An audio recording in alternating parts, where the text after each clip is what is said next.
እስራኤልና አሜሪካ በኢራን ላይ የከፈቱት ጥቃት መላውን ሕዝብ በድንጋጤ እጁን ባፉ ላይ ያስጫነ ክስተት ነበር።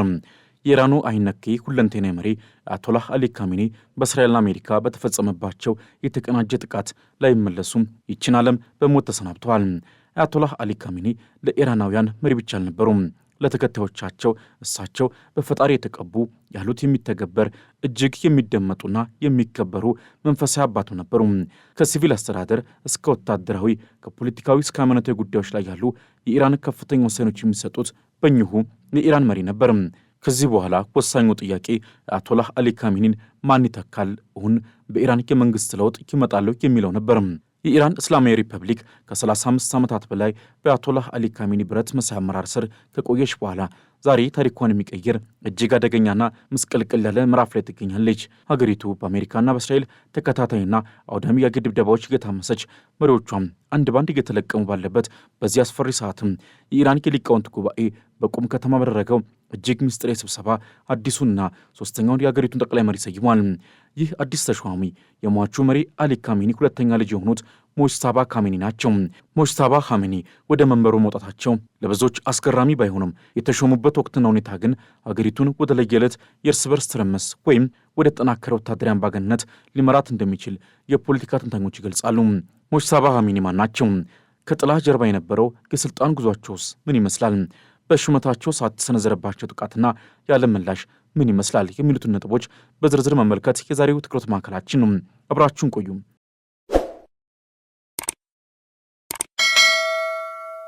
ሞጅታባ ካሚኒ በ1961 በኢራን ሰሜን ምስራቅ በምትገኘው ማሽሃድ ከተማ ተወለዱ። ያደጉት አባታቸው አሊ ካሚኒ በኢራን አብዮት ውስጥ ቁልፍ ሚና በሚጫወቱበትና አገሪቱ ከንጉሥ አገዛዝ ወደ እስላማዊ ሪፐብሊክ በምትሸጋገርበት እሳታማ ወቅት ነበር።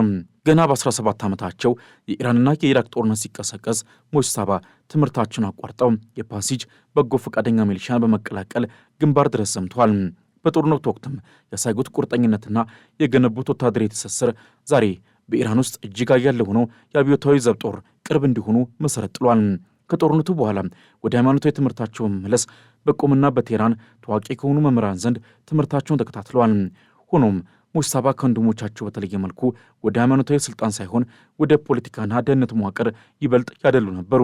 ለ30 ዓመታት ያህል ሞጅታባ ካሚኒ በኢራን ፖለቲካ ውስጥ ጥላው መሪ በመባል ይታወቁ ነበር። ምንም እንኳን በአገሪቱ ይፋዊ መዋቅር ውስጥ ምንም አይነት የሥራ መደብ ባይኖራቸውም የአባታቸውን ቢሮ ቤት ኢራህባሪ በበላይነት በመቆጣጠር የደህንነት ተቋማትንና የአብዮታዊ ዘብ እንቅስቃሴ በመምራት ረገድ ዋነኛው ሰው ነበሩ። በተለይም እንደ አውሮፓውያን አቆጣጠር በ2009 በኢራን የተከሰተውን አረንጓዴ ንቅናቄ ግሪን ሙቭመንት የተሰኘውን ህዝባዊ አመፅ በኃይል በመጨፍለቅ ረገድ ሞጅታባ ትልቁ ሚና እንደተጫወቱ ይነገራል።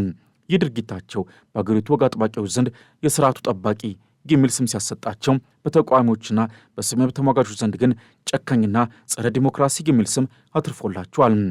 የአሜሪካ የገንዘብ ሚኒስትርም በዚሁ ምክንያት በእርሳቸው ላይ ማዕቀብ ጥሎባቸው ቆይቷል። ሞጅታባ ካሚኒ ወደ ስልጣን የወጡበት ሂደት በኢራን ታሪክ ውስጥ ታይቶ በማይታወቅ ምስጢራዊነት ተሞላ ነበር። በቁም ከተማ የተሰበሰበው የሊቃውንት ጉባኤም በእስራኤል የአየር ድብደባ ስጋት ውስጥ ሆኖ በአስቸኳይ ስብሰባውን ያካሄደው ከአብዮታዊ ዘብ በመጣ ከፍተኛ ግፊት እንደሆነ ይነገራል። ጦርነቱ 5ኛ ቀኑን ይዞ በነበረበት ወቅትም አገሪቱ ያለ ጠቅላይ መሪ መቆየቷ ለውጭ ጥቃትና ለውስጥ አመፅ ይበልጥ ያጋልጣታል የሚል ስጋት ነበር። ሞጅታባን መምረጥ ማለት የአባታቸውን ፖሊሲ ማስቀጠልና የአብዮታዊ ዘቡን የበላይነት ማረጋገጥ ማለት ነው። ሆኖም ይህ ምርጫ በኢራን ውስጥ ውርስ መንግስት ወይም ሃይማኖታዊ ንጉሥ አገዛዝ እየተመሰረተ ነው የሚል ቅሬታን ፈጥሯል። አንዳንዶችም አብዮቱ የተካሄደው ንጉሣዊ አገዛዝን ለመጣል እንጂ የካሚኒን ቤተሰብ ለማንገስ አልነበረም በማለት በሹመቱ ላይ ያላቸውን ተቃውሞ በስውር እየገለጹ ነው። የሞጅታባ ካሚኒ ሹመት ይፋ ከሆነ ከጥቂት ሰዓታት በኋላ ግን እስራኤልና አሜሪካ ያላሰቡትን እርምጃ ወስደዋል።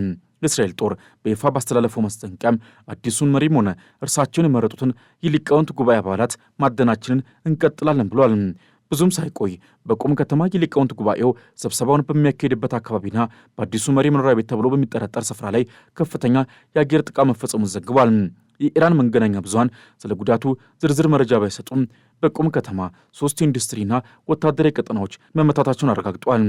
ይህ ጥቃትም ሞጅታባ ካሚኒ ገና ስልጣኑን ሳይረከቡ ሕይወታቸውን ለአደጋ ያጋለጠና የመሪነት መንበሩ የሞት ወንበር ነው የሚል መልእክትን ለእርሳቸውም ሆነ ለተከታዮቻቸው ያስተላለፈ ሆኗል። በዓለም አቀፍ ደረጃ ለዚህ ሹመት የተሰጡ ምላሾች እጅግ የተለያዩ ናቸው።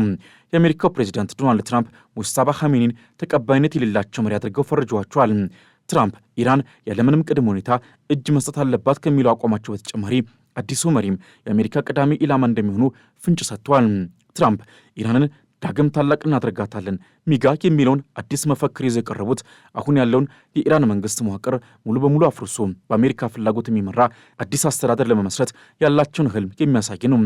በሌላ በኩል ሩሲያና ቻይና የሙጅተባን ስልጣን መያዝ በአገሪቱ መረጋጋትን ይፈጥራል በሚል በበጎ ጎኑ ለመመልከት ቢሞክሩም እየተካሄደ ያለው ጦርነት ግን ለዚህ ሰላማዊ ሽግግር እድል የሚሰጥ አልሆነም።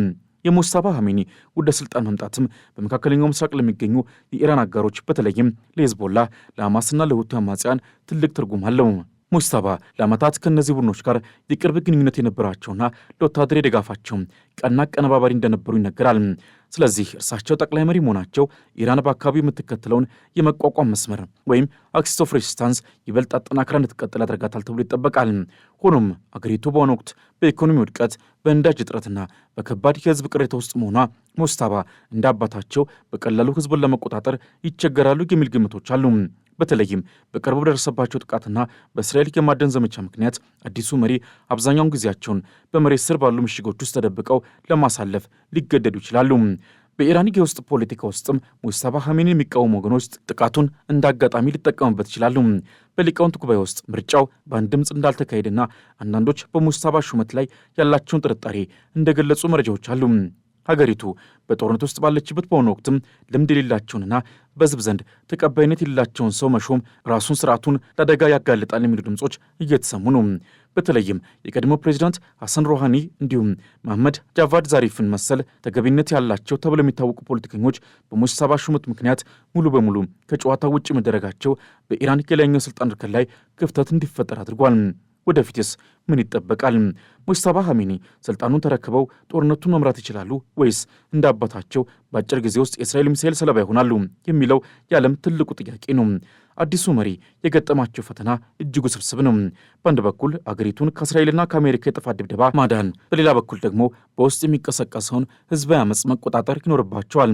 ሩሲያ ለኢራን እየሰጠችው ያለው የስለላ መረጃ ሙጅተባን ለጊዜው ከጥቃት ሊከላከላቸው ቢችልም አሜሪካ ግን በአዲሱ መሪ ላይ ያላትን አቋም አላሸሸችም። ፕሬዚዳንት ትራምፕም ያለምንም ቅድመ ሁኔታ እጅ መስጠት የሚለውን ጥያቄ ያቀረቡትም ለሙጅተባ ጭምር ነው። ሙጅተባ ኻሜኒ የመሪነት መንበሩን ለመረከብ በቁም ከተማ በሚስጥር በተሰበሰበው የሊቃውንት ጉባኤ ስምነት ከተደረሰባቸው በኋላ ያቺ የሺአ የእምነት መናኸሪያ የሆነችው ቅድስት ከተማ በታሪኳ አይቶት በማያውቀው እጅግ አስደንጋጭ የሚሳኤል ድምፅ ተናውጣለች። ጥቃቱ የተሰነዘረው አዲሱ መሪ መሾማቸው ይፋ በሆነበትና የእስራኤል የደህንነት ተቋማት የአያቶላዎችን የፖለቲካ መዋቅር እናደቃለን በማለት በይፋ ዝግጅታቸውን ባጠናቀቁበት ቅጽበት ነበር። የእስራኤል መከላከያ ሰራዊት በመላው ኢራን ላይ ያካሄድ ያለውን 15ኛውን ዙር የአየር ድብደባ ወደ ቁም ከተማ አቅጣጫ በማዞር አዲሱ መሪ ይገኛሉ ተብለው በሚጠረጠርበት የኢንዱስትሪ ቀጠናና የሊቃውንት ጉባኤው አባላት በቆዩበት ህንጻ አቅራቢያ የሚገኙ 3 ስልታዊ ቦታዎችን በከፍተኛ ደረጃ በሚያፈነዱ ቦምቦች ደብድቧል። ጥቃቱ የተፈጸመበት ወቅትና ሁኔታ የእስራኤልን የስለላ መረብ ጥልቀት የሚያሳይ ነው ተብሏል። ሙጅተባ ኻሜኒ ስልጣኑን በተረከቡ ጥቂት ደቂቃዎች ውስጥም የእስራኤል የጦር አውሮፕላኖች በቁም ከተማ ሰማይ ላይ በመታየት ባንከር ባስተር የተሰኙና መሬት ውስጥ በጥልቅ በሚገቡ ቦምቦችን መጣል ጀምረዋል። የጥቃቱ ዋና ኢላማ ሙጅተባ ኻሜኒን ገና ስልጣን ላይ ሳይቀመጡ ማስወገድ፣ በኢራን ውስጥ የተጀመረውን የስልጣን ሽግግር ሙሉ በሙሉ ማክሸፍና አገሪቱን ወደ ለየለት የአመራር ቀውስ ውስጥ መክተት ነበር። ከፍንዳታው በኋላ የታየው ጥቅጥቅ ያለ ጭስና የእሳት ነበልባልም በከተማ ውስጥ የነበረውን ስጋት ወደ ለየለት ሽብር ቀይሮታል።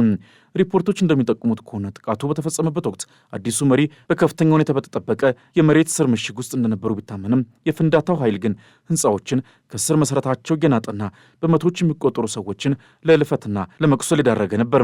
ይህ ጥቃት ከተፈጸመ በኋላ በኢራን መንግስት በኩል የታየው ምላሽ በሁለት ተከፈለ ነበር። በአንድ በኩል የኢራን ይፋዊ የዜና ምንጮች ምንም አይነት ችግር አልተፈጠረም፣ መሪዎቻችን በሰላም ናቸው በማለት ህዝቡን ለማረጋጋትና ስርዓቱን አለመፈራረሱን ለማሳየት ቢሞክሩም፣ በሌላ በኩል ግን አጸፋዊ እርምጃቸው እጅግ የከፋ ነበር። ኢራን በቁም ከተማ ለሰነዘረባት ጥቃት ምላሽ ለመስጠት ከ80 በላይ አውዳሚ የክላስተር ባሊስቲክ ሚሳኤሎችን ወደ እስራኤል ከተሞች አስወንጭፋለች። ይህ የኢራን ምላሽ ሙጅተባ ኻሜኒ ገና ከመጀመሪያው የጦርነት መሪ መሆናቸውን ያረጋገጠ ክስተት ሆኖም ተመዝግቧል። የክላስተር ሚሳኤሎቹ በእስራኤል ከተሞች ላይ ያስከተሉት ውድመት አዲሱ መሪ ከአባታቸው በበለጠ በአሜሪካና በእስራኤል ላይ ጠንካራ አቋም እንደሚከተሉ ማሳያ ተደርጎ ተወስዷል። በሌላ በኩል ፕሬዚዳንት ዶናልድ ትራምፕ ለዚህ ጥቃት የሰጡት ምላሽ ለሙጅተባ ኻሜኒ ሌላኛው የሞት ማስጠንቀቂያ ነበር። ትራምፕ ያለምንም ቅድመ ሁኔታ እጅ መስጠት የሚለው ጥያቄን ሲያቀርቡ ሙጅተባ ኻሜኒን በኢራን መንበር ላይ ለማየት ፍላጎት እንደሌላቸው በግልጽ አሳይተዋል። ትራምፕ አዲሱ መሪ የአሜሪካ ኢላማ መሆናቸውን ሲገልጹ የእስራኤል ጦር ደግሞ ማደናችንን እንቀጥላለን በማለት በይፋ የማደን ዘመቻ መጀመሩን አውጇል። ይህ ሁኔታ ሙጅተባ ኻሜኒ በታሪክ እጅግ አጭር የስልጣን ዘመን ያላቸው መሪ እንዳይሆኑ ስጋትን ፈጥሯል። የሙጅተባ ሹመትና ጥቃቱ በተከሰተበት ሰዓት ሩሲያ ለኢራን የሰጠችው የምስጢራዊ ስለላ መረጃ አዲሱ መሪ ከአየር ጥቃት ራሳቸውን እንዲከላከሉ ረድቷቸው ሊሆን እንደሚችል የደህንነት ተንታኞች ይገምታሉ። ሩሲያ አሜሪካ በቀጠና ያላትን የጦር መርከቦችና አውሮፕላኖች እንቅስቃሴ ለኢራን ማጋራቷ ሙጅተባ ኻሜኒ ጥቃቱ ከመፈጸሙ በፊት ወደ ደህንነቱ ወደ ተጠበቀ ስፍራ እንዲዘዋወሩ እድል ሳይሰጣቸው አልቀረም ተብሎ ይታመናል። በዓለም አቀፉ ማህበረሰብ ዘንድ ግን በሃይማኖታዊ መሪዎችና በአዲሱ ጠቅላይ መሪ ላይ የሚሰነዘረው ጥቃት ጦርነቱን ወደማይቀለበስ የሃይማኖትና የዘር ማጥፋት ጦርነት ሊቀይረው ይችላል የሚል ስጋት አለ። የጀርመኑ ቻንስለር ፍሬድሪሽ ሜርዝ እንዳሉት ጦርነቱ መራዘሙና በኢራን ከፍተኛ አመራሮች ላይ የሚሰነዘረው ጥቃት የኢራንን ሉዓላዊነት አደጋ ላይ የሚጥል ብቻ ሳይሆን መላውን አውሮፓ በስደትና በኢኮኖሚ ቀውስ ውስጥ ሊያናውጠው ይችላል። ሆኖም እስራኤል ኢራንን ዳግም ስጋት እንዳትሆን አድርገን እንመታታለን በሚለው አቋሟ ጸንታለች። በቆም ከተማ የተፈጸመው ጥቃት እስራኤል አዲሱን መሪ በሰላም እንዲመሩ እንደማትፈቅድላቸውና በየትኛውም ሰከንድ ጥቃቷ እንደምትቀጥል ያረጋገጠ ክስተት ነበር። ሙጅተባ ኻሜኒ አሁን የሚገኙት በስልጣን መንበራቸው ላይ ሳይሆን ከእስራኤልና አሜሪካ ሚሳኤሎች ለመደበቅ በሚያደርጉት የሞት ሽረት ትግል ውስጥ ነው። በሌላ በኩል የአያቶላህ አሊ ኻሜኒ ግድያ በዓለም መንግስታት ዓለም አቀፍ ግንኙነት ውስጥ ትልቅ እንደ ገዢ ስምምነት የሚቆጠረው የቪየና ስምምነት በብዙ መመዘኛዎች ተቀዶ መጣሉን የሚያሳይ ነው። ሂዝቦላህ ወደ እስራኤል ሚሳኤልና ሮኬቶችን ማስወንጨፍ ጦርነቱን በይፋ የተቀላቀለ ሲሆን እስራኤልም በሊባኖስ ባሉ የሂዝቦላ ኢላማዎችን በመደብደብ የአጸፋ እርምጃ እየወሰደች ነው።